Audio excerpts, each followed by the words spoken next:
Hey, what's up guys? Tony here, and here's some more MLB 11 Road to the Show with Scott McLean. And you can see the games we have coming up. And so this is sort of a continuation of my On the Road series with Scott McLean, because I wanted to take some of these games on the road and show you more stadiums than just Petco. So this is it. We're going to Toronto, and we're going to play in Blue Jays Stadium. I think it's something Kauffman Stadium or something. I'm not entirely sure. But anyways, there's a couple things I want to talk about in this commentary. First and foremost, what I want to say is, again, like I said with the Gran Turismo 5 videos, sorry I've been neglecting the sports videos. I know there are some people out there who are big fans of this character and of Road to the Show, so I'm going to do my best to continue to bring it. It was a little hard with the off-season now, you know, in full effect, but there are things to talk about that are baseball related in the off-season, and I want to give that a whirl right now because it's really important. The things that are going to happen within the next couple of years are going to be changing the league up dramatically. But before I get to that, I want to quickly say, and I mentioned this in a previous commentary, that I have a 1,000 subscriber challenge that I want to do. And basically what it is actually, it's a giveaway. I shouldn't call it a challenge, it's a giveaway. I was given a Rawlings baseball. It's a Major League Baseball. It's signed by Aaron Cunningham. And if you don't know who Aaron Cunningham is, well, you are with the majority of people. He's not a big-time player. He plays for the Padres. He used to play for the A's, and he was traded to the Padres 2 seasons ago or so. Anyways, he's bounced up and down from AAA to the bigs the last couple of years, and so he's not like a household name. But here's the story behind this baseball. Is a friend of mine was able to throw out the first pitch at Petco for the Longhorn Foundation. And so he asked if he could borrow a baseball to practice with. So I said, yeah, sure, whatever.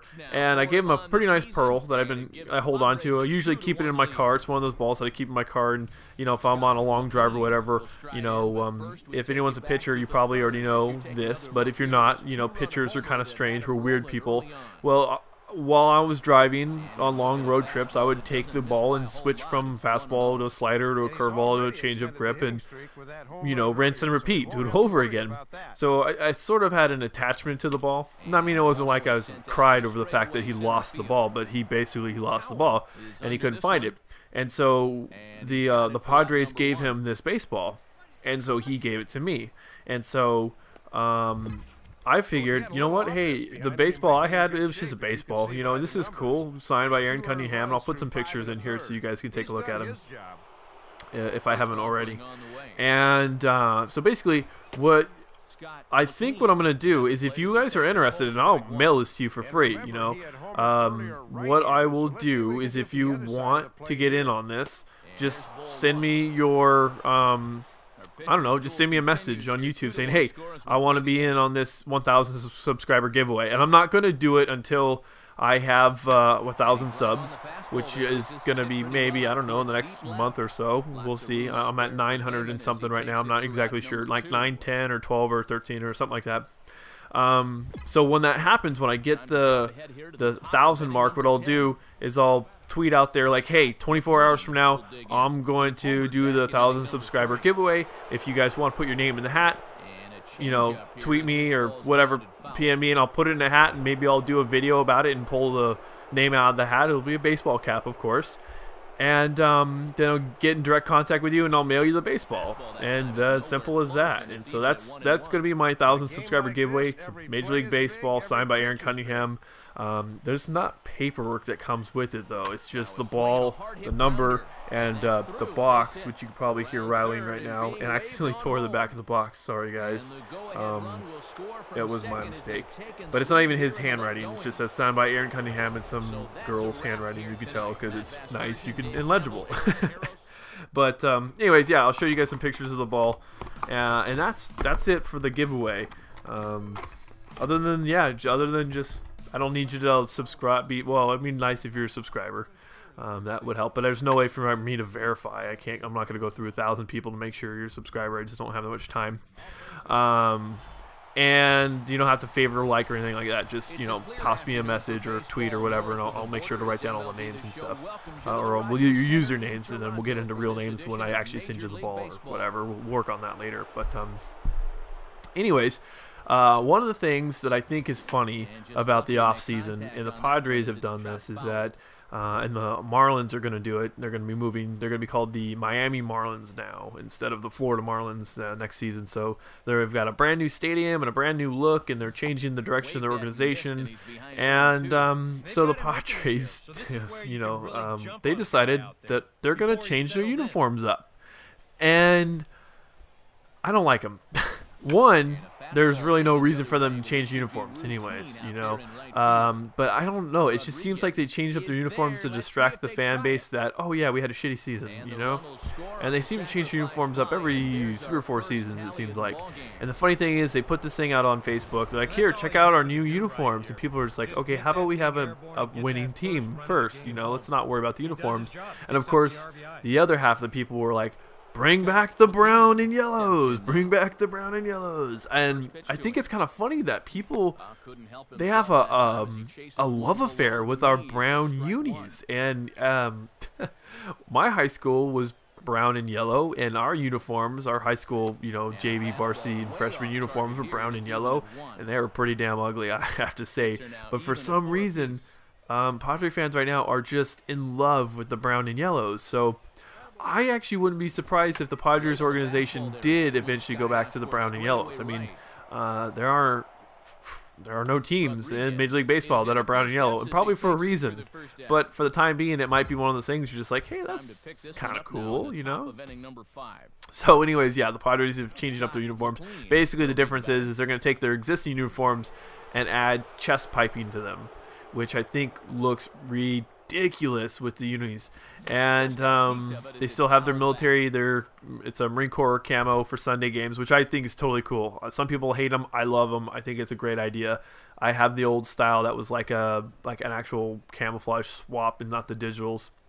And then they ditched their blue one with the Friar on it, and they made one that looks like a Reds uniform. It's blue with piping, white piping, and a white SD on the left part of the chest, and it's just like, okay, that looks like a warm-up jersey, not like a Major League jersey. So yeah, they switched up the unis, and so meh. But really, I think two things you have not heard. The biggest thing is everyone, if you're a baseball fan, you know that Albert Pujols and Prince Fielder at the end of the season became free agents, and so now the rumor mills have been firing around. And I'll be honest, my personal take is because the Cardinals won the World Series, they're going to find the $100+ million to pay Albert Pujols to stay in St. Louis. They would be stupid to let him go. I know someone said they can't afford him because of Carpenter, I think it was, but they would be incredibly stupid to let him go. And the other player, Prince Fielder, well, it's pretty much from what I've read, he's out. He's gone. He is not staying in Milwaukee, and the Brewers know that. And so I think they put up an offer for him, and of course they knew that his Brewers or Prince Fielder's agent wasn't going to accept it, so they've been shopping around. But what I think is funny is that the teams that I've heard that could possibly be interested are the Dodgers, which I heard actually that rumor was dismissed. And then the Giants was another team in the National League. And I got thinking about this, and I was talking to a friend of mine, and I was like, well, wouldn't it be kind of funny if Prince Fielder was out there? He's expecting to probably get paid at least $100 million, like big-time first baseman bucks. I don't think anybody actually is worth that much money, but you know what? It's a form of saying you are a good player, you're among the elites.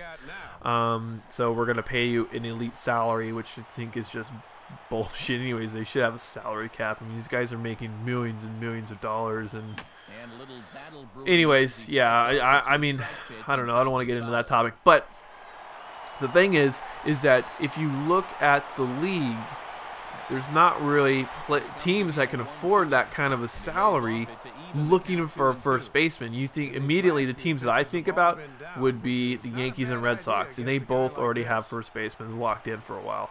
The only other team I could think of that might be able to fork over the cash would be like the Rays.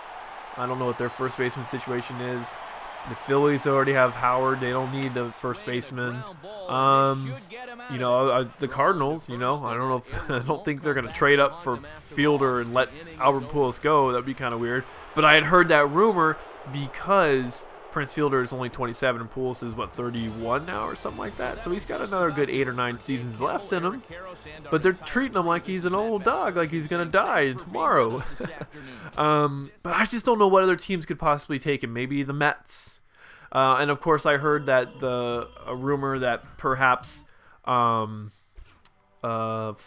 more the Miami, the Marlins might take him. So I don't know. That's kind of one of those things, you know.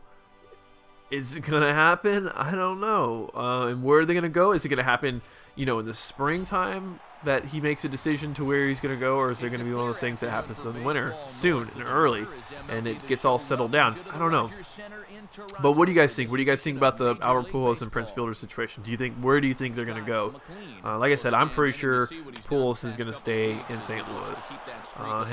He might be one of those rare players that actually stays for his career in the team that called him up. That would be kind of rare. I wouldn't. You don't see that very much nowadays. You know, with free agency and everything, people are just going all over the place. It's crazy. They're going after money and stuff like that. But the last thing I want to talk about, which I read about just today, is that if you haven't heard, the Major League Baseball, Bud Selig, he is rebalancing the league. So the Houston Astros are being moved from the National League Central to the American League West. So now the American League and National League are both 15 teams strong. And they're also going to be adjusting the playoffs. Okay, by the way, the Astros moving isn't going to take place until 2013. So a couple things have happened. The Astros were purchased by another man, a guy, I think his name's Kane, and the other guy buying it, McLean. I'd have to look it up. But anyways, Kane is the guy he was the single owner. He was like one of the last actual guys to actually own the team by himself without some sort of a group. But anyways, the Astros were sold for like $610 million, I think it was. And so part of this whole thing is they talked about restructuring the league, and so I think because they were buying, somebody bought this team, they're like, well, let's move them because it's the Astros, so they're moving, and so you could have a rivalry there in the American League West with the Astros and the Rangers, which should be pretty interesting. But beyond that, they're going to be adjusting the playoff schedule. They're going to be adding 2 more teams to the playoffs in 2013. So it's addressing the whole Rays can't make it to the playoffs because they're in a super strong division with the Yankees and Red Sox. So you could have teams like the Yankees and Red Sox who maybe might not go because someone else will win the wild card, you know, but they're still a deserving team if there's, say, like a shit team that wins one of the divisions. Say, like, I don't know, the Angels for some reason just totally suck one year, but they still win the West. And there's a team like the Rays who are better but don't get in because they don't win the wild card, you know. It's one of those situations where the Yankees and Red Sox are going to dominate, and one of those 2 teams might win the wild card. Anyways, you don't understand what I'm talking about. So there's going to be new team, expanded postseason. That's going to be exciting. I don't know how exactly that's going to work. And then the Astros are going to move into the American League. It's kind of crazy. So anyways, guys, I'm running over as usual. But hopefully you guys enjoyed this. Let me know what you guys think about the whole Albert Pujols and Prince Fielder situation. All right? Thanks for watching. Thanks for subscribing. And I'll talk to you later.